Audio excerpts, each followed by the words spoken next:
So thank you for joining us tonight. My name is Miyako Yerrick. I'm the admin with the ColumbiaDC Alumni Club. And we have two very distinguished speakers with us tonight. I'll introduce them just very briefly, but you can check our website for further information on their bios. First, we have Alejandro Portes, who is a professor of law and distinguished scholar of arts and sciences at the University of Miami. He is the Howard Harrison Gabrielle Beck Professor of Sociology, Emeritus, and the founding director of the Center for Migration and Development at Princeton University. Dr. Portes is also a member of the National Academy of Sciences and the former president of the American Sociological Association. We also have with us Ariel C, who is Vice Chancellor for Global Affairs and Director of the University Center for International Studies at the University of Pittsburgh, where he is also a professor in the Graduate School of Public and International Affairs. He was a fellow at the Woodrow Wilson International Center for Scholars, a Fulbright Scholar at Nankai University, and a resident fellow at the Rockefeller Foundation Bellagio Center. Again, please check our website for further bio information.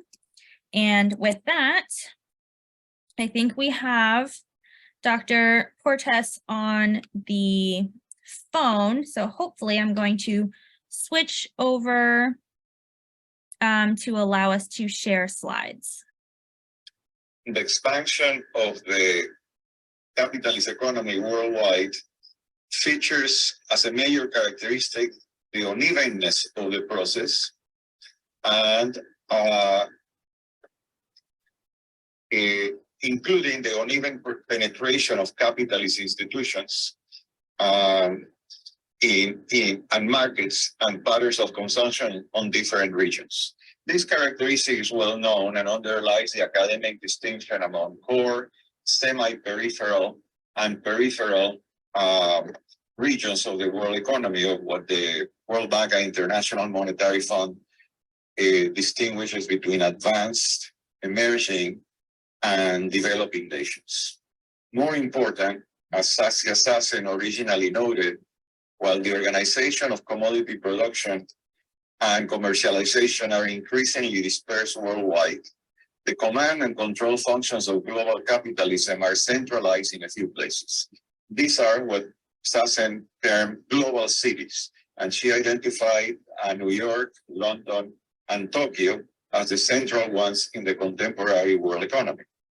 Yet, a second feature of this global system is its constantly changing character, along with attempts by different geographical and political units to move forward in it. Indeed, it is commonplace that what the West is, the rest of the world seeks to become.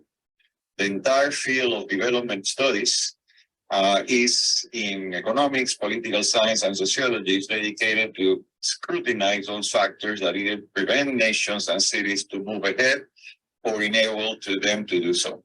An interesting subfield of this general enterprise is the identification of localities that, with relative independence of broader national and regional trends, have managed to position themselves in places of centrality in the global economy.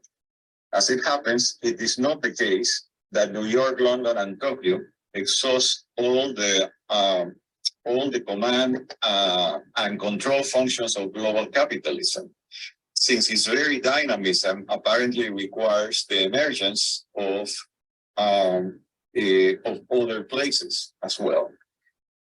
So, the three cities that are the subject of our book have in various ways accomplished the feat of inserting themselves in the global capitalist economy in positions of centrality, managing and coordinating trade routes, capital investments, and resource flows on a regional basis. None of the three can match New York or London in the scope of the corporate and financial coordinating functions centered in those cities, but they have increasingly come to play a comparable role in their respective spheres of influence. Dubai, Miami, and Singapore have been compared pairwise in the past The most common comparison being between Singapore and Dubai. That is not surprising since both show a number of similar features, including the relative timing of their economic emergence and a proactive authoritarian state leading to their notable success. They are city-states, or in the case of Dubai, quasi-states. Yet, despite this difference, the three cities have in common that they have succeeded in attracting increasing trade and capital flows to themselves and persuading players in the international economy that they are the places to be in order to coordinate commercial and capital transactions in their regions or to negotiate decisions affecting states, firms, and populations in their respective hinterlands. Not surprisingly, the three cities are major ports, and they also have large international airports. For the time being, what is important to emphasize is that the emergence of the three cities as new centers in the global economy was not the product of chance, or not even a suitable location, but a concatenation of events leading to the emergence of a proactive government leadership, or alternatively, an effective and determined business class.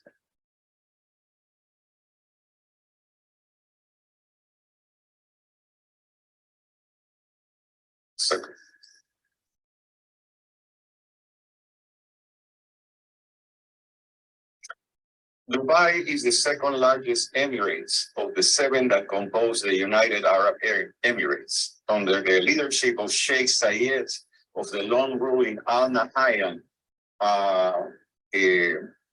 dynasty in Abu Dhabi, the 7 Emirates came together in the late 1960s, agreeing to form a single federal entity.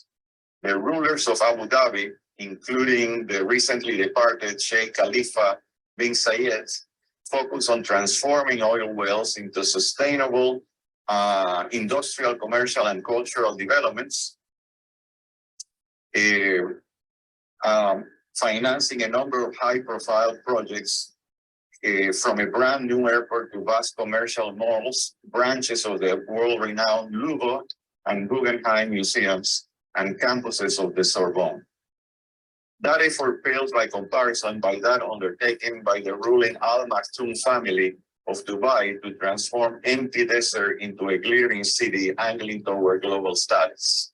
The list of expenses, and there you go, we can see that the images that are presented on Dubai that you should be seeing your screen includes high-profile projects, and that those are interminable, ranging from the soaring needle-like Burj Khalifa, the tallest building in the world, named in honor of Abu Dhabi's ruler, to Dubai Mall, largest in the world, to the extraordinary sail-shaped Burj Al Arab Hotel, the Jebel Ali Port, and 2 spanking new airports.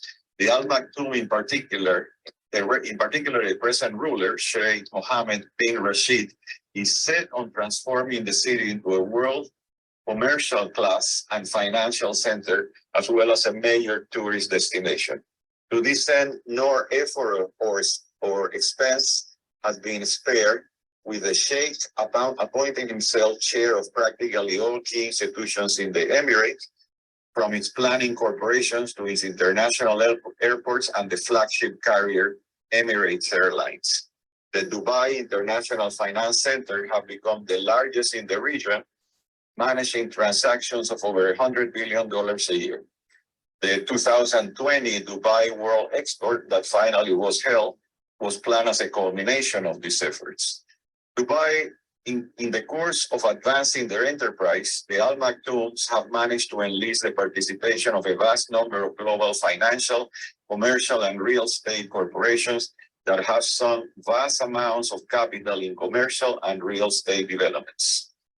This could not have happened without trust in the political stability of the country and the effectiveness and impartiality of its legal system.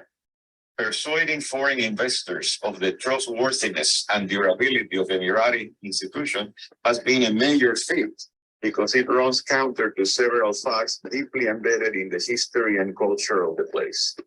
First of all, the Emirates, including Dubai, are not democracies, but hereditary monarchies with institutions run entirely at the will of the rulers.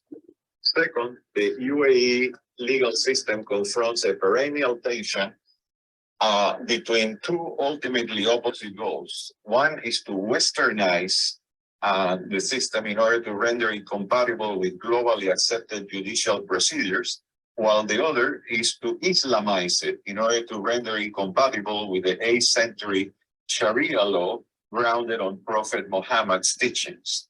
Sharia's courts exist today next to civil courts administering justice on the basis of codified law borrowed from the French legal system. For foreign residents and investors, the question is how to cope or avoid a medieval code, Sharia, that among other things forbids changing interest in commercial transactions and prescribes harsh physical punishments, including mutilations and lashings for a number of transgressions. Despite these drawbacks, the Dubai rulers have persuaded international capital that capital investments in the Emirates are safe and profitable. Legal and commercial law has been transferred explicitly to the civil courts. Dubai has grown increasingly secular, and with the exception of drug use, which is harshly punished, the individualistic and even hedonistic lifestyles of the West are tolerated. Foreign investors are further assured that by the aggressive pursuit of development objectives by the ruling family. Nothing but the best would do in Dubai. But the tallest buildings, the largest commercial malls, the most up-to-date facilities, the spankiest airports. The national airlines, the Emirates, is fiercely pursuing international recognition, refusing to join any global alliance. In this pursuit, interestingly, its major rival is the corresponding airlines of our second emerging global city, which that is Singapore International Airways.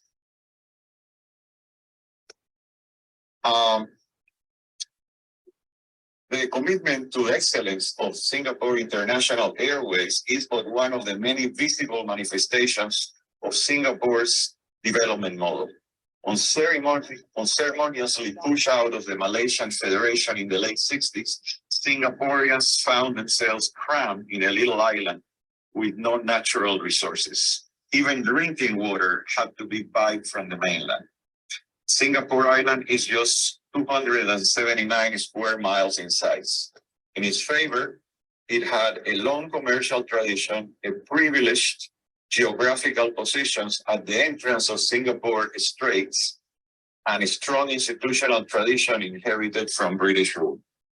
Building on these assets, the political leadership of Singapore, grouped around the People's Action Party and its charismatic leader, Lee Kuan Yew, set out not only to improve the lot of what used to be just a bunch of fishing villages at the start, but to transform them into a world-class city.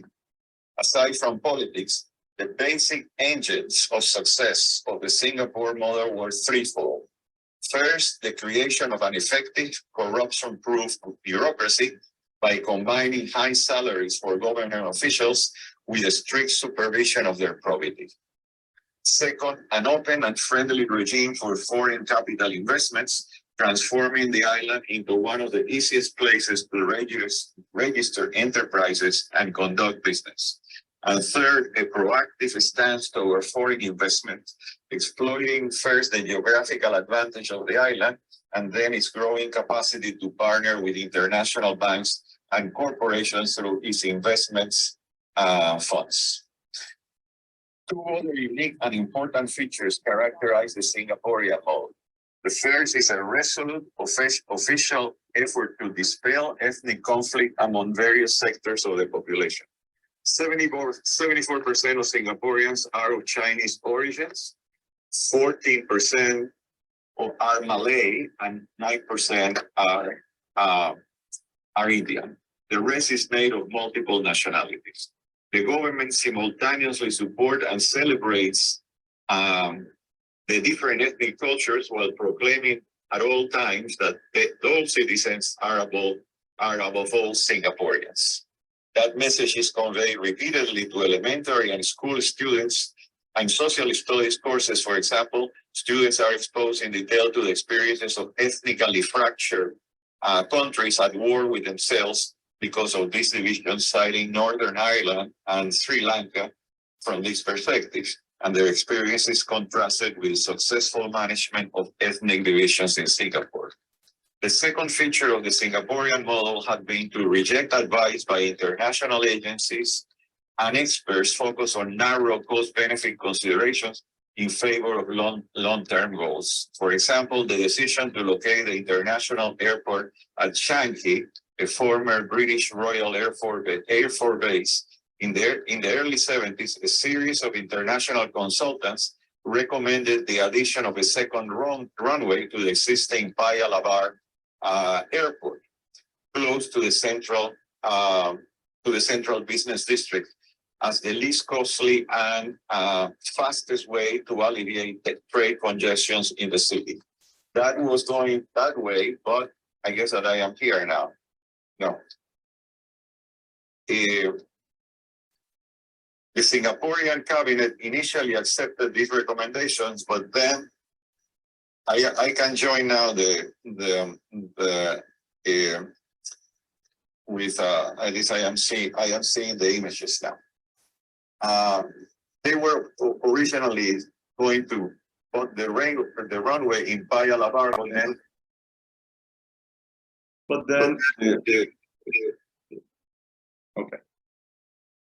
but then the Prime Minister Lee Kuan Yew took over.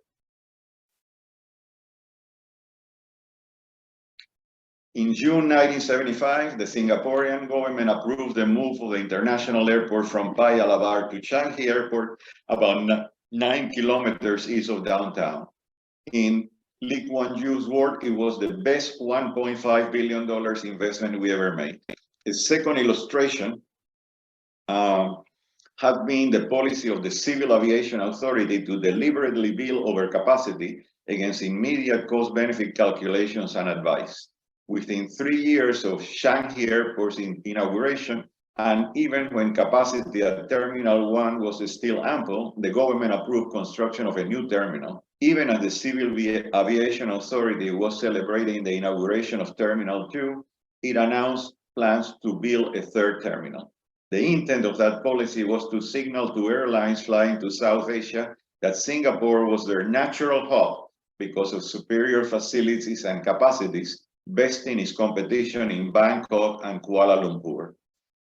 Through such well-considered and well-implemented policies, the Singaporean economy grew steadily, reaching a gross domestic product of $447 billion in 2017 and a GDP per capita of close to $80,000, higher than many European Union countries.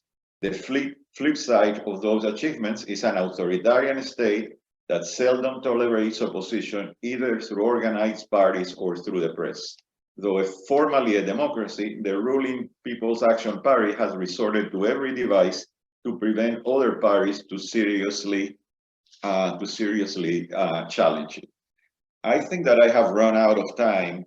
I was going to cover also Miami, but given the fact that I want to know from the organizers whether I have time or should stop here and pass the word to Professor Armony.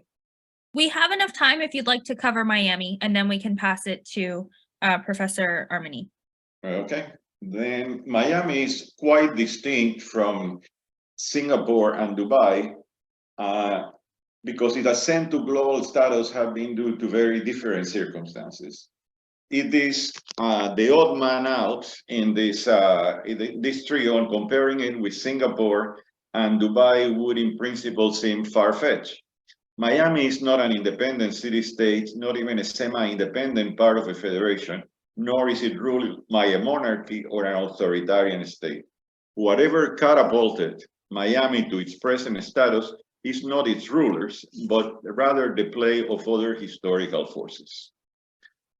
Contrary to the other cities, the transformation of Miami was not due to any deliberate program on the part of its authorities. The federal government had no plans for Miami other than to stop or at least control cocaine money laundering, and the local government had neither vision nor plans except perhaps self-enrichment by elected officials. The political sources of Miami's transformation in the last quarter of a century were not internal, but external, and had their roots in another country. The Cuban Revolution was the decisive event that transformed Miami, the two being profoundly intertwined.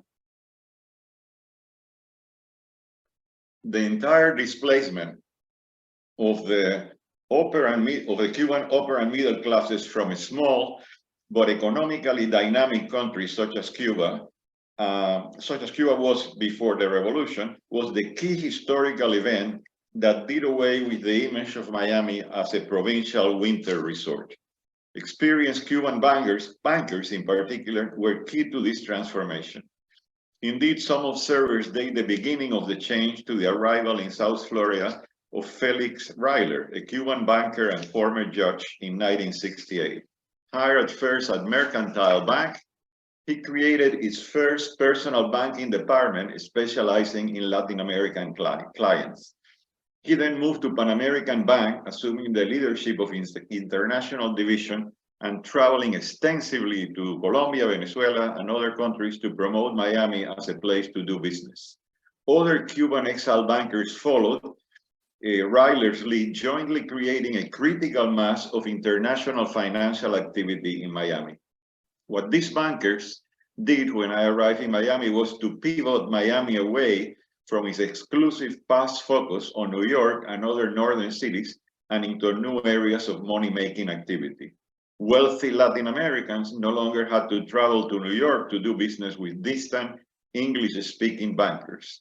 They could now do this closer by Miami and in Spanish.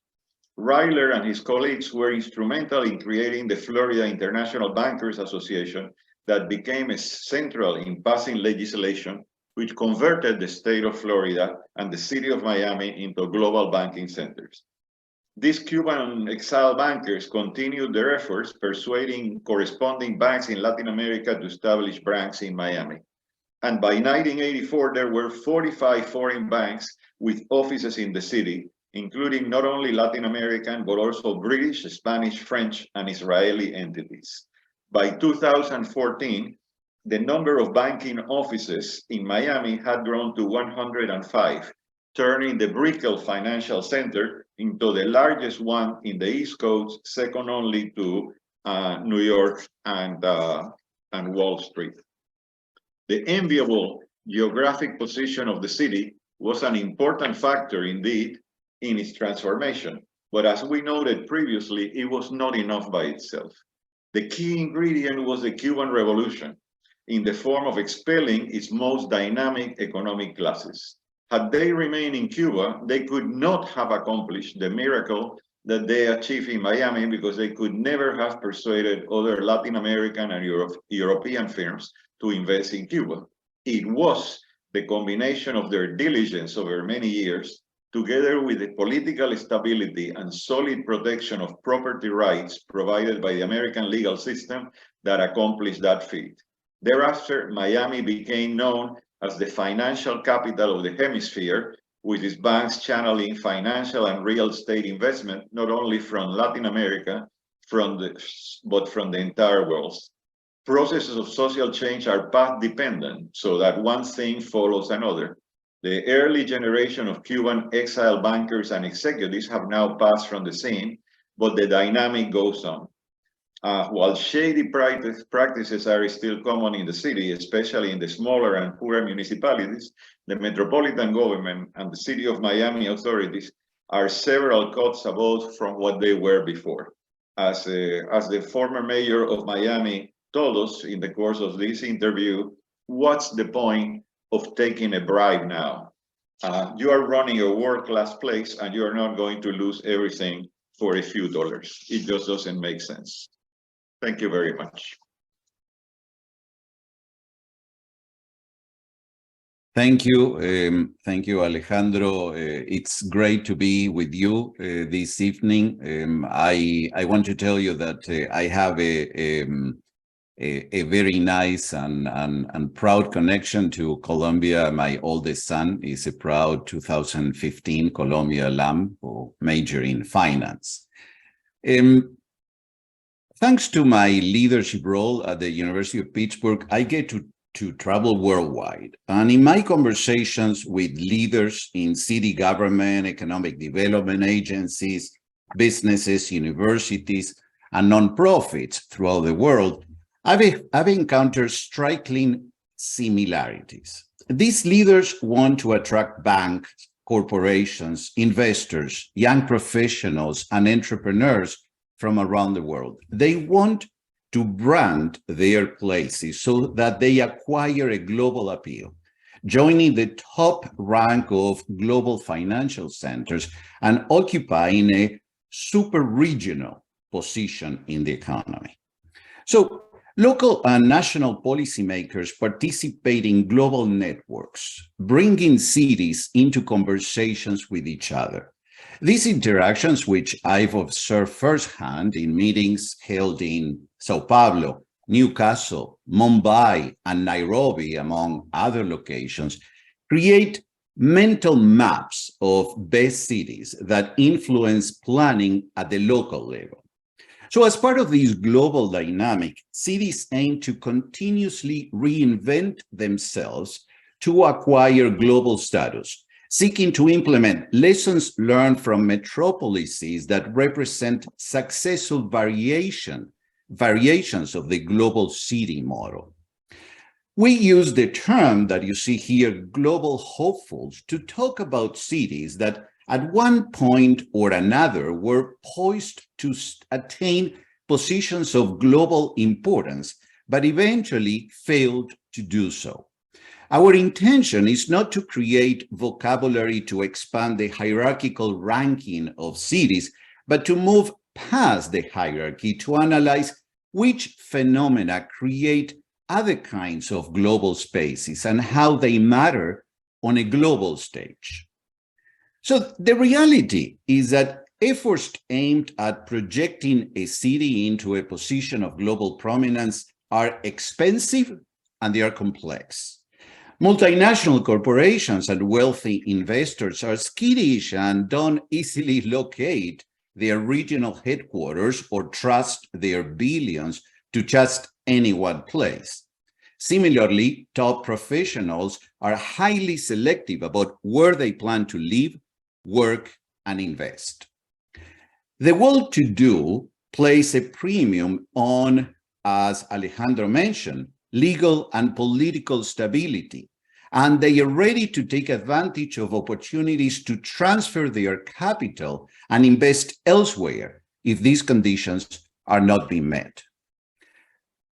Do you want to leave this talk with a recipe for the transformation of hopefuls into global cities with super regional status? Well, then you'll be disappointed. There is not set recipe, but the hyperactive nature of the capital accumulation process in our times, accompanied by the endless search for novelty and sources of distinction, may give some of the hopefuls the opportunity. As centers of global capitalism, cities like New York, London, and Tokyo are going nowhere, but there may arise new Singapores and Dubais that will take advantage of the decline of older centers, the global flows and disjunctures of the capitalist world system, and the ever multiplying opportunities created by technology. So this is a story about global branding, innovation, and consumer lifestyle. Sadly, this is also a story about inequalities and how a global class of citizens come to play a central role in defining the trajectory of cities, leaving millions marginalized and in poverty. So now let's talk briefly about three of these global hopefuls. Next slide, please. Let's start with New Orleans, a city that in the past was regarded as a rising star in the competition for hegemony and power. New Orleans was the third largest American city in size and economic significance in the mid-19th century, and a logical candidate for the role of capital of the Americas, a role that was eventually assumed by Miami, as Alejandro explained, serving as a link tying North America with Latin America and the Caribbean. In the 1800s, New Orleans played an important role in connecting the East with the West of the United States via the ship trade. Sugar and cotton plantations made New Orleans the center of the legal, financial, and commodity processing of the U.S. South, which was sustained, as we know, by slavery. With the abolition of slavery, the rise of the railroads, and the effort to develop a new economic model, this provided opportunities for New Orleans' potential rise as a city with regional status. But this serious competitor for the role of hemispheric commercial and financial center stayed firmly entrenched in the post-Civil War black-white racial division and continuous conflict based on this division. Next slide, please. Racial segregation continued during the 20th century as the city's population became increasingly Black. The proportion of African Americans in New Orleans never went below 20%, but then it leaped in 1970 as the school desegregation movement led to massive white flight towards the suburbs. By the century's end, the size of the African American population in the city had reached almost 70%.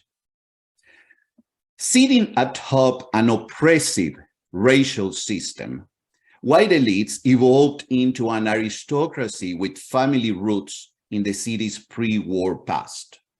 Given this close racial and social structure, it's not surprising that major migration flows, domestic or foreign, bypassed the city. So different from Miami, as you've heard, which received a major wave of immigrants from Cuba following the revolution, no major stream of migrants from elsewhere in the country or abroad targeted New Orleans in the 20th century.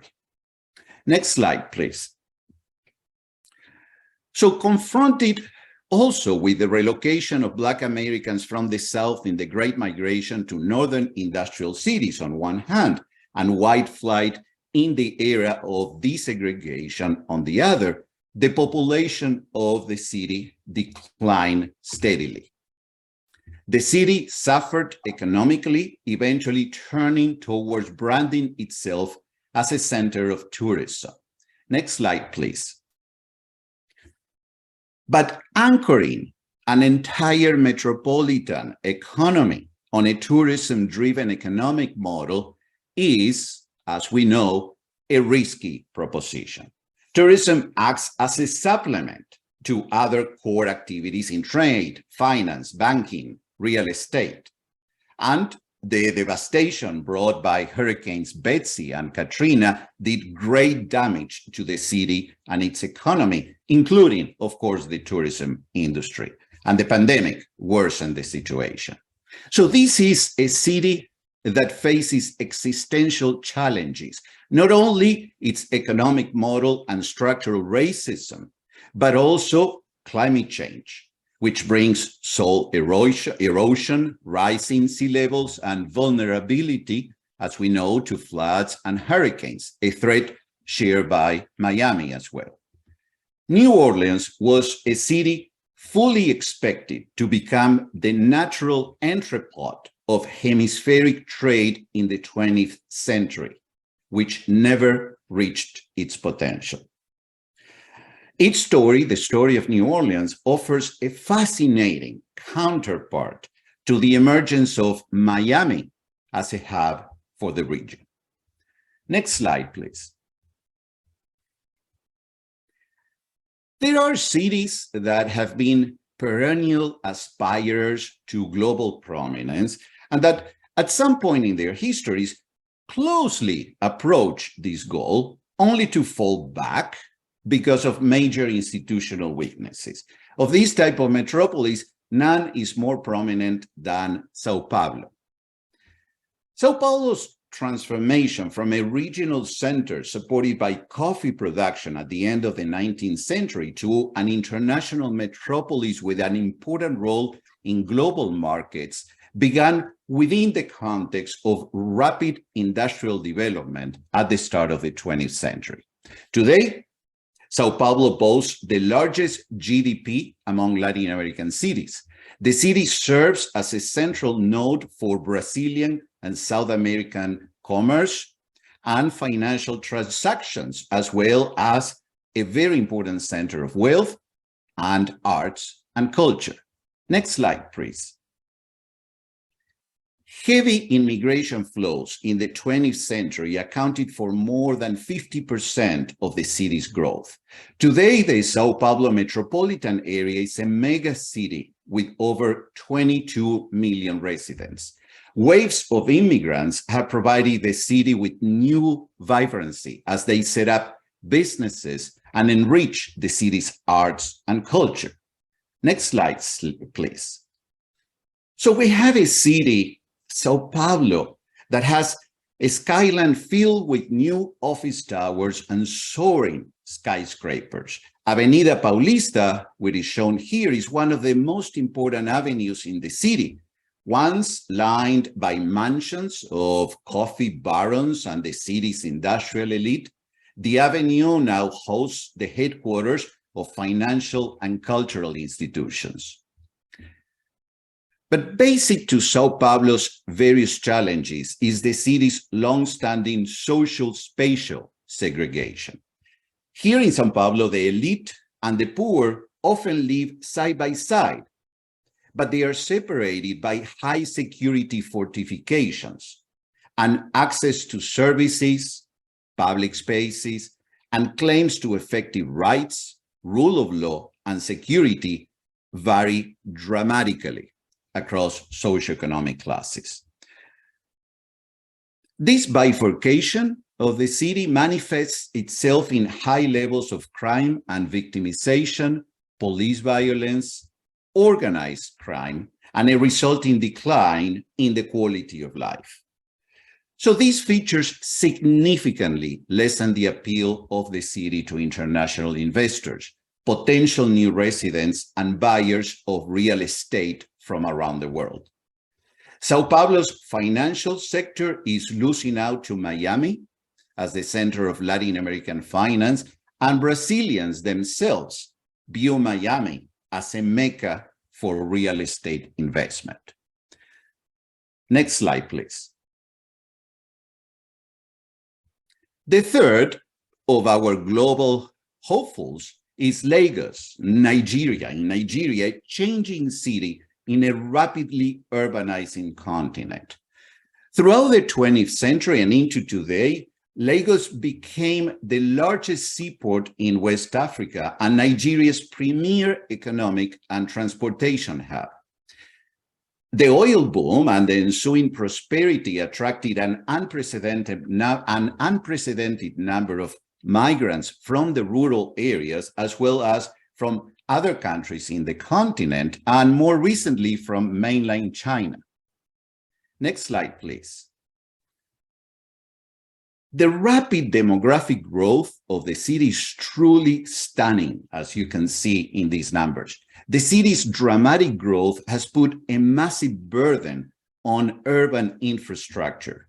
Deficient housing, pollution, overcrowding, traffic gridlock, and environmental and infrastructure degradation continue to define life in Lagos.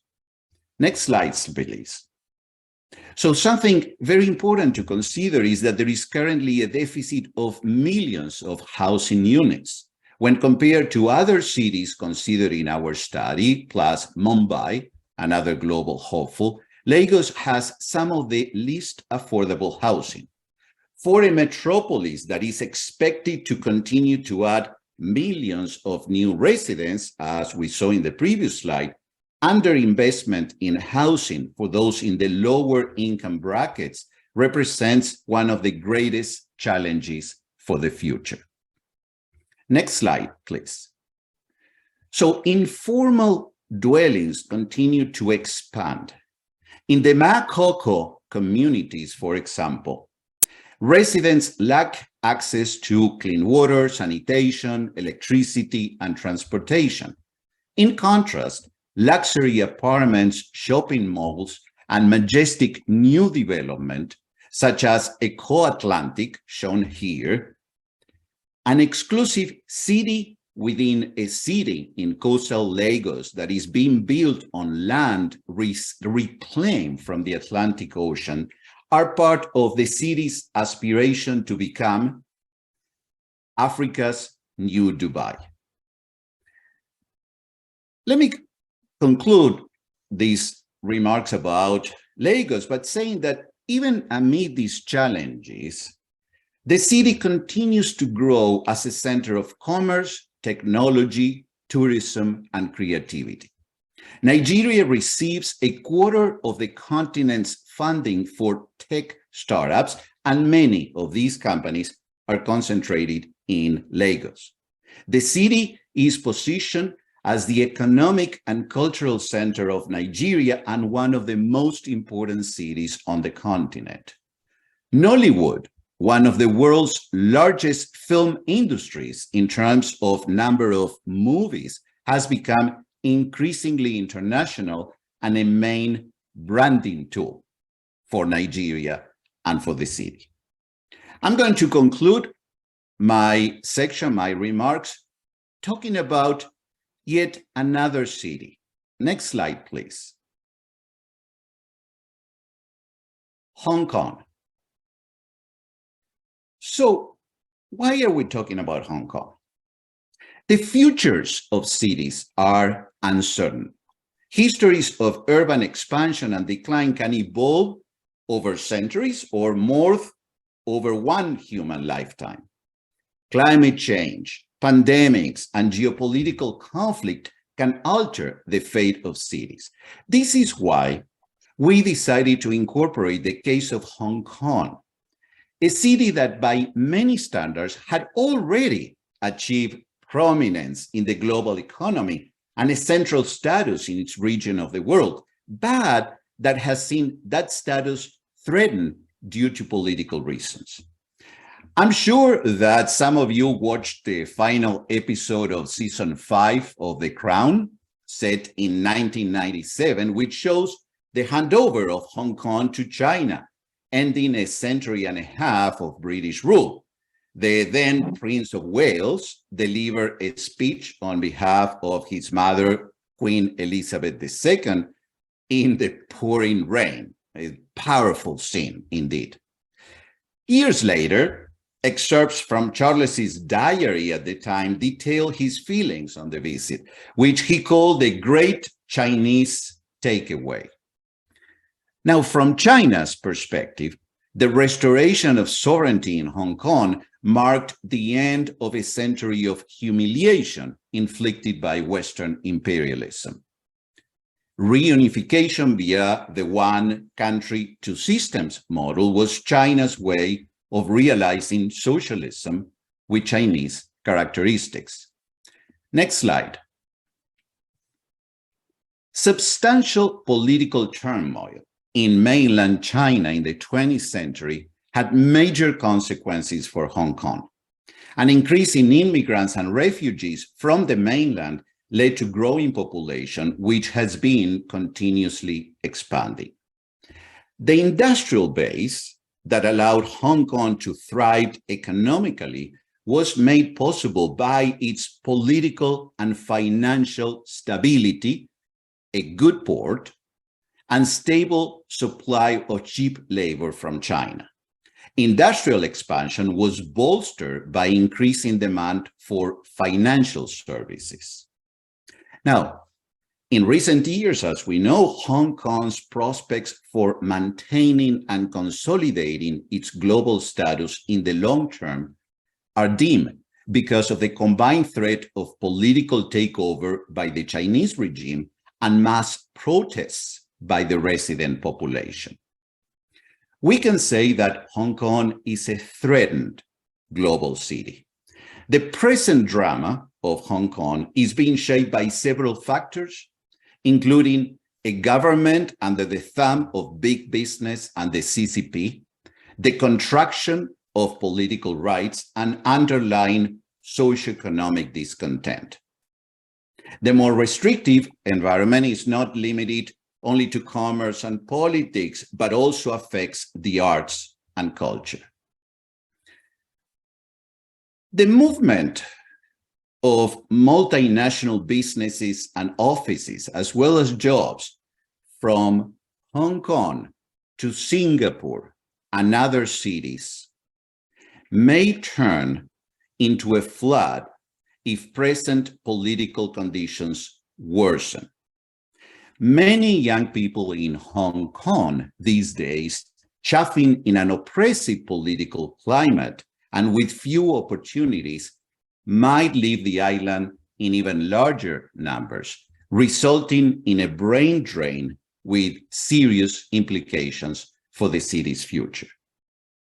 So, the experience of Hong Kong, until recently, far ahead of Singapore and Dubai in financial and commercial prominence, is a key counterfactual that puts to the test the preconditions for global emergence and significance advanced by our theory. This is why we think it is a fascinating case.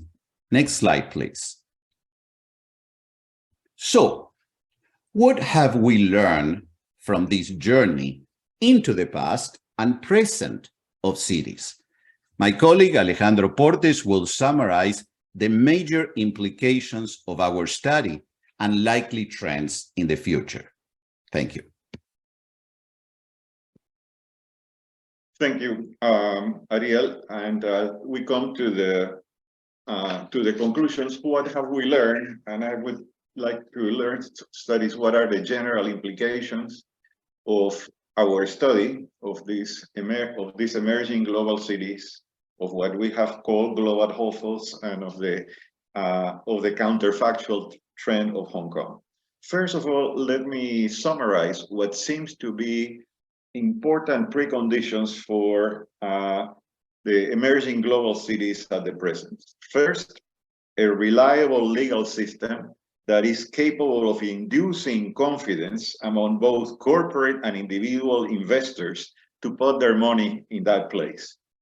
Second, an efficient pro-business government bureaucracy, generally immune to corruption. And third, an iron will on the part of leaders determined to make their city succeed against global competition, which is what exists today. In the cases of Dubai and Singapore, that role was assumed by motivated political leaders, as I summarized before, while in Miami it falls to a class of single-minded exile bankers. Now, from these experiences, there are four conclusions that I would like to summarize briefly to you and then turn it over again to Armony for our look into the future of these cities and others. The first and most obvious conclusion is that the experiences of these emerging global cities have done away with the past divide between all the major rich cities located in the advanced world and third world cities uniformly victimized by decisions taken by the developed world.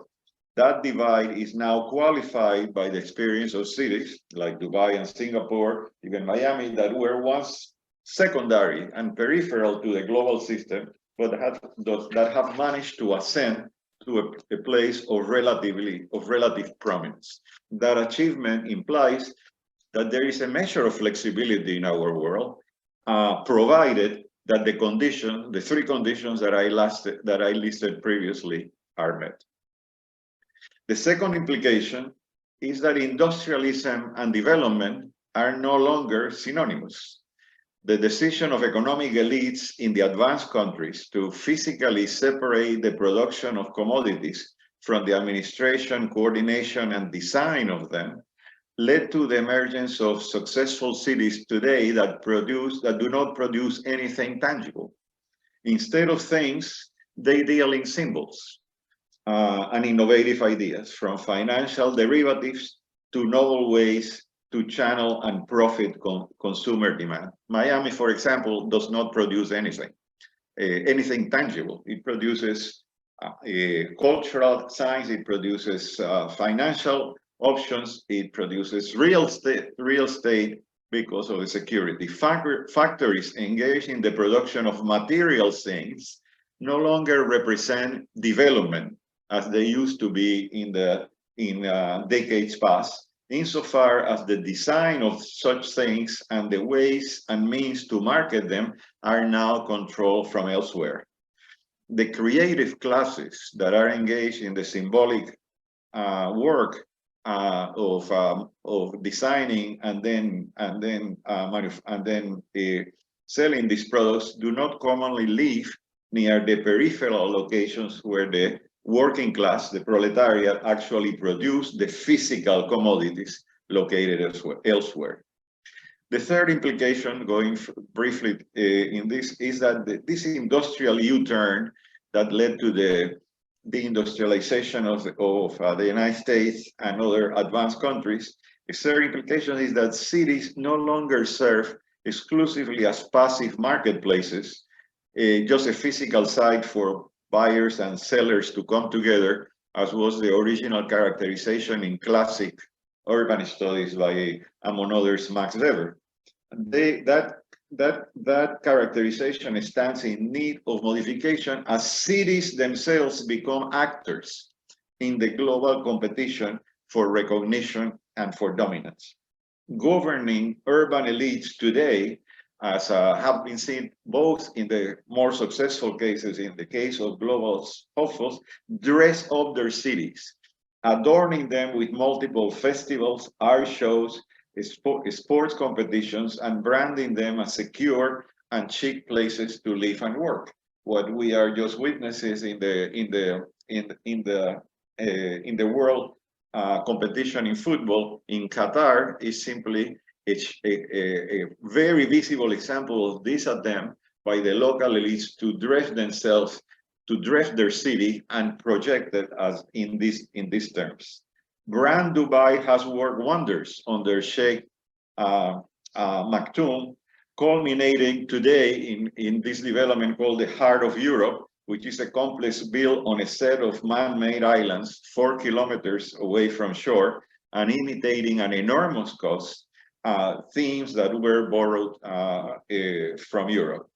Singapore today promotes a new tourist complex in Sentosa Island, while continuing to build itself as a stable and secure venue, profiting from outside investments and more recently, but tacitly, from the debacle of Hong Kong that Professor Armony just described. And finally, Miami elites have turned the Art Basel Fair in December, borrowed from the city of Basel in Switzerland, into the centerpiece of year-round events, buttressing the city's standing as the cultural capital of the Americas. People are encouraged today to be part of it, to be part of these cities that are the place to be, to live in them, to visit them, to invest in them. a business or a residential address in the heart of Europe, in Dubai, in Sentosa Islands, in Singapore, or in Brickell Avenue in Miami are highly desirable status symbols marketed as such for wealthy people the world over. Finally, the fourth implication of our study is the novel ways in which migration and the city have become intertwined. As many scholars noted before us, many of them, migration and economic development of cities have been but two sides of the same coin during the entire history of capitalism since the 9th century. From the near disappearance of European cities through population loss in that century of no markets, as the historian Henri Pirenne labeled the 19th century, to their revival after the reconquest of the Mediterranean and the inflow of new people, migration was a key element of the cities that were to become the cradles of capitalism in the medieval period. The migration and urbanization link has assumed a new form in the present era, in which one is safe to assert that these emerging global cities would not have come to being without heavy and diversified migration flows toward them. The relationship is most clearly seen in the cases of Dubai and Singapore.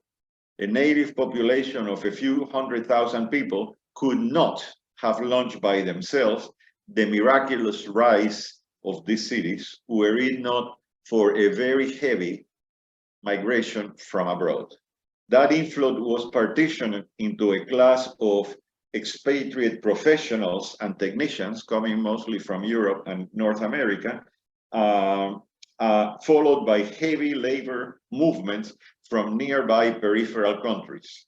India, and to a lesser extent, Pakistan, Bangladesh, the Philippines, were prime sources of these migrants to our days. They are the same sources of migration that build the spanking new, highly impressive set of stadiums for the Global Cup that we have seen, that we all have seen on television today, at great cost, at great monetary cost, and also at great cost of human lives. That is a chapter that needs to be reviewed. Miami was different because the initial migration that triggered its transformation was not prompted by local leaders, but by foreign ones. It was Fidel Castro's communist revolution in Cuba that represented the event most responsible for this transformation. It led to the departure of tens of thousands of well-educated and experienced business people, most of whom made their new home in South Florida. Their experience of migration and resettlement then served as a template for others in the same hemisphere to do so, as tens of thousands of additional escapees from other Latin American revolts and dictatorships came to find refuge in South Florida, and made Miami their chosen destination. So before it became the economic and the cultural capital of the hemisphere, Miami really was the place of refuge for the victims of so many institutional failures and political convulsions in the countries to its south. Today, as we present in the respective chapters for each of these studies, over 80% of Dubai's population, 30% of Singapore, and the majority of the population of Miami's metropolitan area is of foreign origin. Without this migration, it is quite doubtful that these cities would have achieved their present position of visibility and prominence in the world economy. Thank you. Thank you, Alejandro. I think that since we had some technical problems at the beginning and started late, we will be very happy to answer questions, and we have still a little bit of time for that. Excellent. Thank you both so much, and for everybody hanging with us through our technical difficulties in the beginning. Again, if you have any questions or anything came to you while we were listening to that talk, please feel free to enter it into the Q&A. We have about 20 minutes left to get through some of these questions. So anything in the Q&A box we can ask to our professors here. So one of the first ones that came in was if you can talk a little bit about current global business in China. So you mentioned Hong Kong, but I think there's a lot of interest right now in Taiwan. So we also view Taiwan, a lot of migrants from China will go there. They are very currently financially and legal stable, but there is worry of an invasion. So how does Taiwan or Taipei register on your list of global cities, and what do you kind of view about current geopolitics for that city? Alejandro, do you want to start? Okay. Well, I think that Taiwan and its capital Taipei are a special case. They are not in the same league as Miami, Dubai, and Singapore as places that attract foreign corporations or individual investments in real estate and so on, because everybody knows the world over that Taiwan is a threatened place by the looming presence of communist China right next to it. In a sense, Taiwan made itself a prominent player by itself and by the assistance, primarily of the United States, but also of other countries. Taiwan is not in the same category because it is not a place for the location of corporate headquarters. For example, no global bank or no global multinational corporation would think of locating its regional headquarters from Asia in Taiwan, given the threatened character of the situation for geopolitical reasons. That's why Singapore has become a preferred target for the location of regional finance, banking, corporate headquarters. What Taiwan has achieved is primarily become a manufacturing engine, an engine of manufacturing high technology, of making things, primarily chips. These days is the most important producers of semiconductors in the world, and an exporter at present, which makes it very important for the West. But the future of Taiwan is iffy because it depends on the geopolitical contest between America and China, and the ever-pressing looming threat that China would do to Taiwan what it has done to Hong Kong, that is incorporating it into an authoritarian, centralized economy that is at odds with the dynamics and the logic of global capitalism.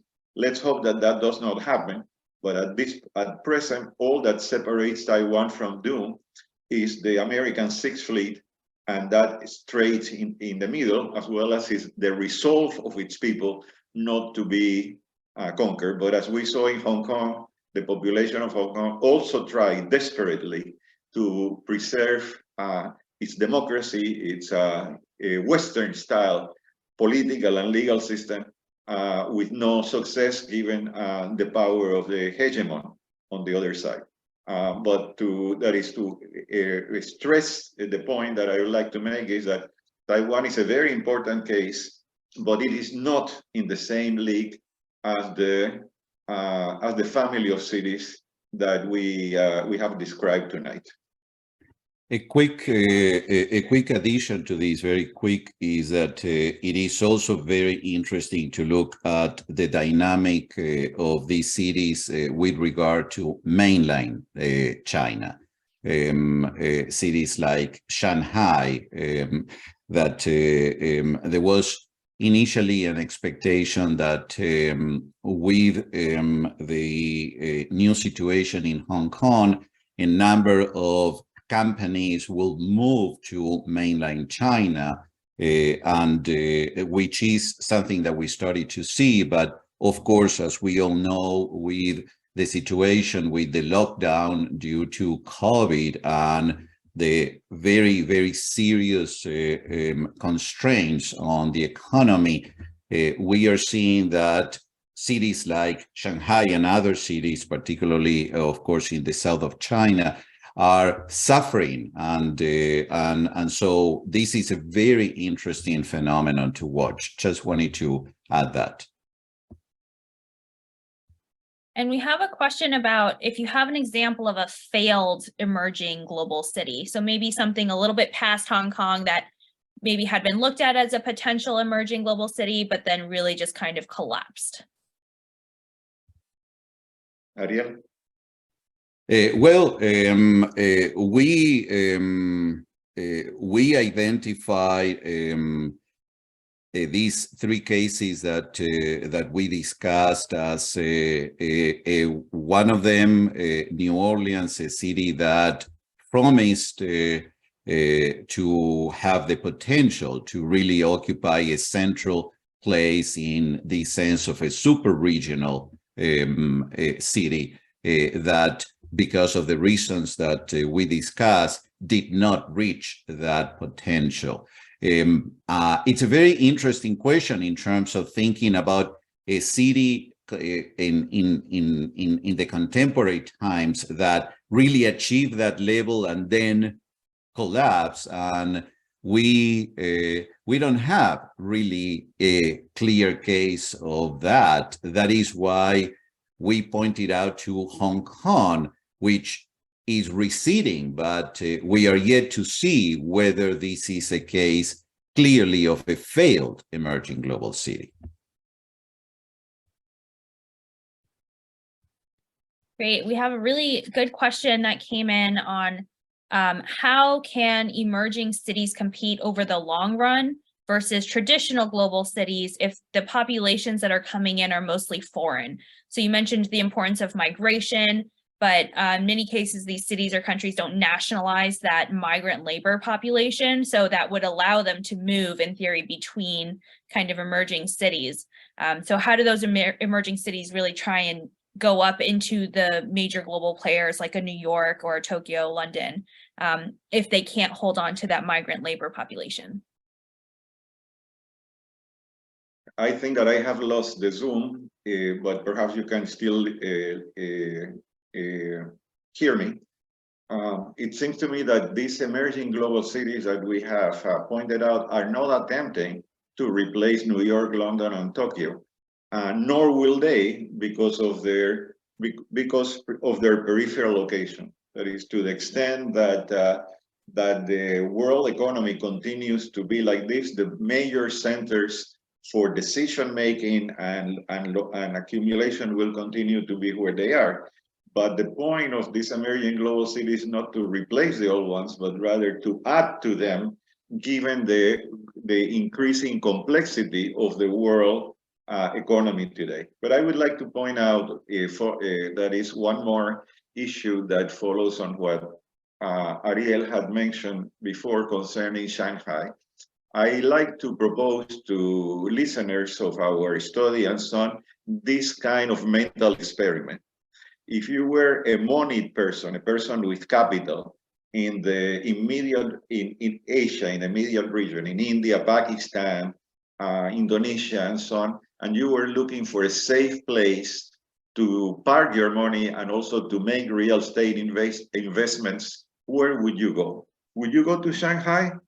No. Nobody, no one in his sane mind would do that because of the obvious fear that you would be putting yourself under an arbitrary regime, a tyranny that can change from one day to the next and take over what you invested there. It is the reliability and the predictability and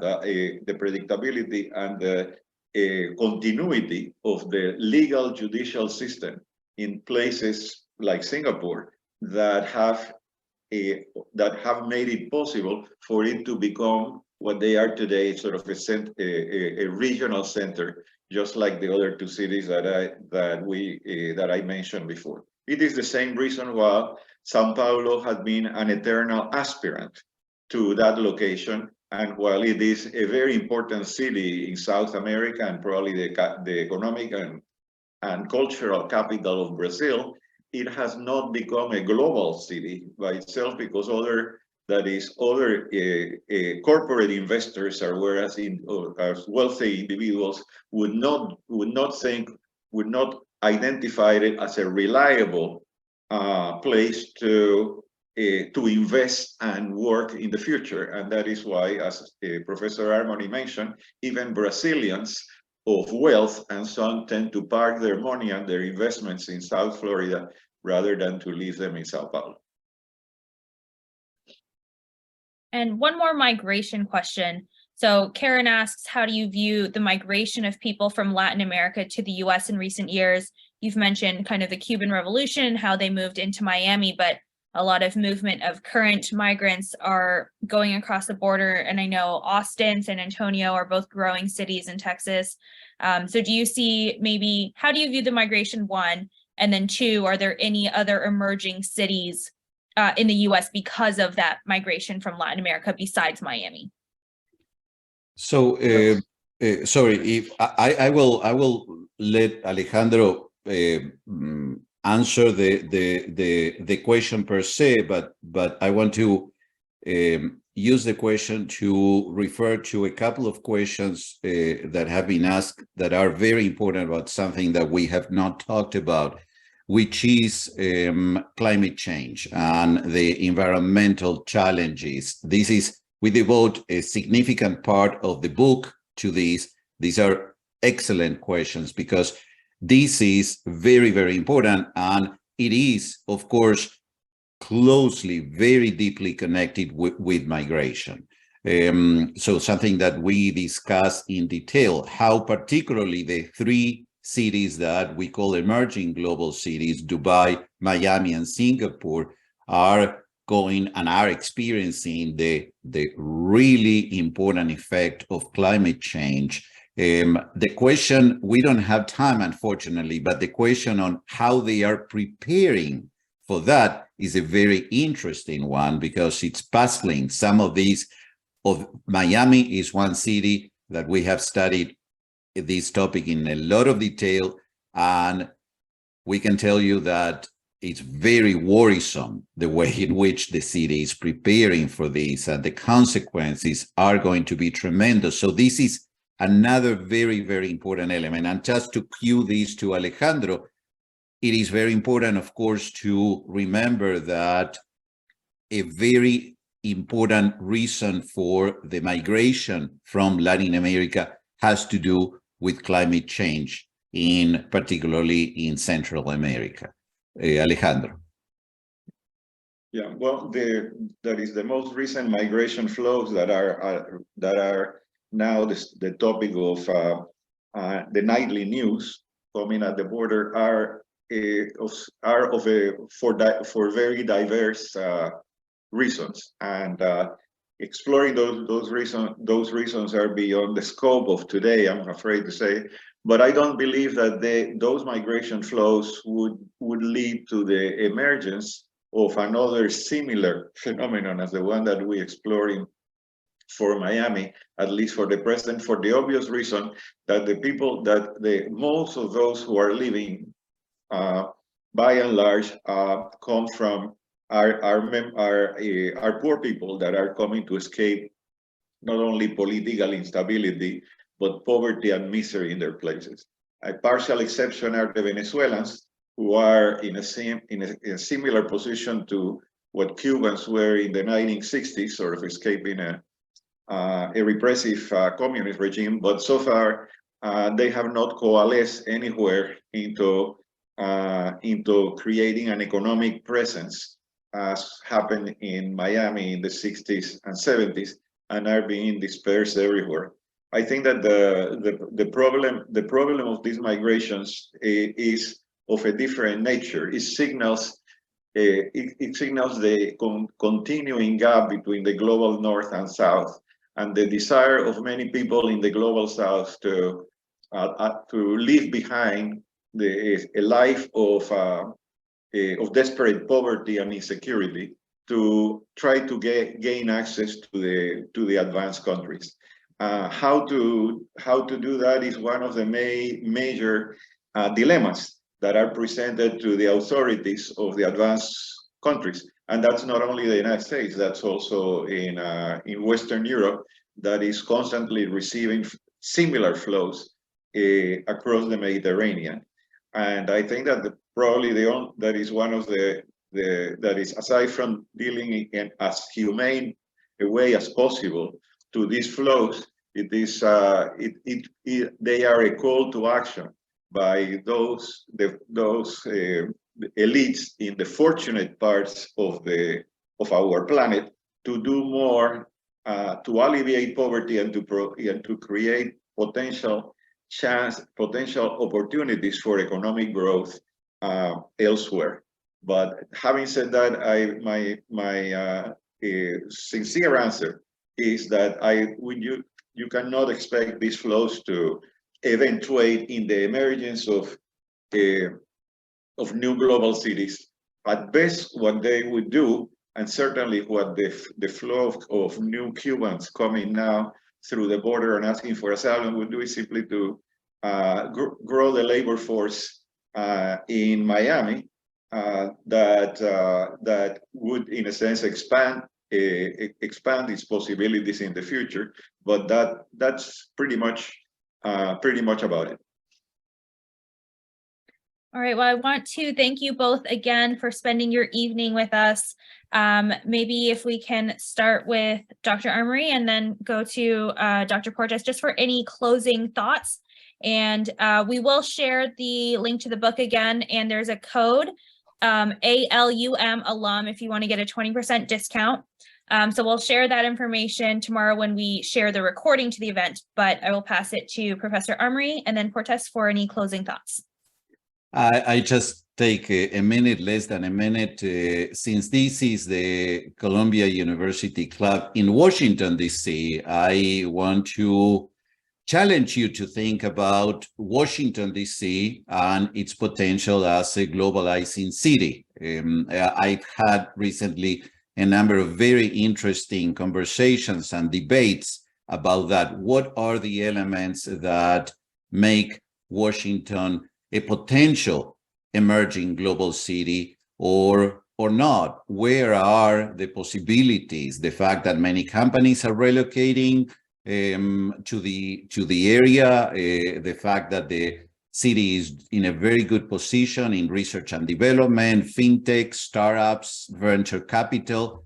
What are the possibilities? I think that I want to leave you with that question. Thank you. And Professor Portes, any closing thoughts? Thank you. Well, I have not much more to say than the search for this phenomena that Ariel had mentioned, the branding of cities and the competition of local elites for prominence in the global economy is a phenomenon worth watching. Just like we are watching the football matches and the finale between Argentina and France on Sunday, and everybody's hooked to their TV set to do that. The background of that is a city that is really trying by hook or crook to put itself into the global map. The fact that there are many such cities that we explore in the process of conducting our study. And this is an area of research that needs to be pursued even in much greater detail than we have.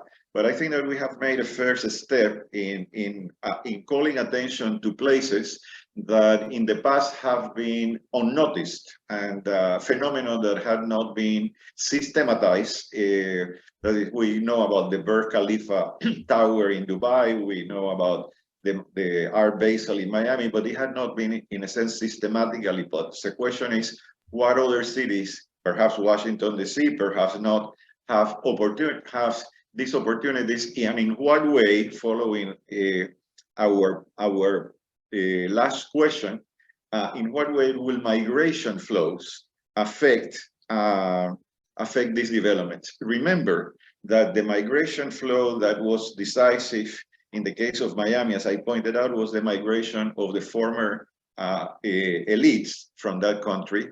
Remember that the migration flows that had made a difference in Qatar, as they are in Dubai and so on, are sponsor flows either of professional expatriates or manual workers from large third world countries like Pakistan and India. The migration flows that are coming across the border today are not of that sort. They are not migration of professionals and not of sponsor workers. They are the spontaneous outcry or an escape of people living in intolerable conditions in their countries.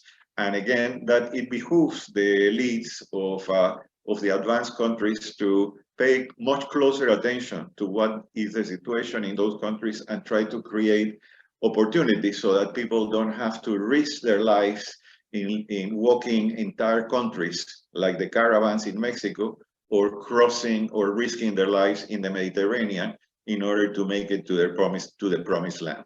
Thank you.